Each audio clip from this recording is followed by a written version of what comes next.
ছেলে এ জড়ি দিয়ে একদমই হয়ে গেছে। আমি বলছি তোমাকে এত জড়ি কে দিয়ে দিছে? তো বলল যে আমিও দিছি।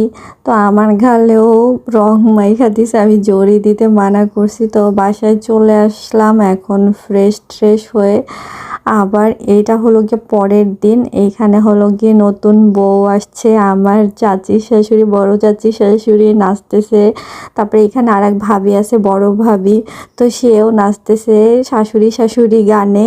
তো এইখানে আমার ফুপু শাশুড়ি আবার নাচানাচি করছে সবাই মিলে, এর জন্য সে আবার 500 টাকা গিফট দিয়েছে। কারণ হলো গিয়ে এখানে যারাই আসছে, যারা গিফট দিছে বা দেবে টাকা, এগুলো দিয়ে আবার পরবর্তী টাইমে হয়, পিকনিক টাইপের হয়, আরও মজা হয়। আমার বিয়ের সময়ও হয়েছে যে টাকা মানে বাড়ি বাড়ি গিয়ে আমাদের বাসায় আসছিল, তারপরে মানে সব আত্মীয় স্বজনের বাসায় গিয়ে গিয়ে টাকা নেয় নাকি বউ আনার পরে, এটা হয় মজা। তারপর ওই টাকা দিয়ে সবাই মিলে একটা পিকনিকের মতো করা হয়। তো এখানে সবাই মিলে নাচানাচি করতেছে।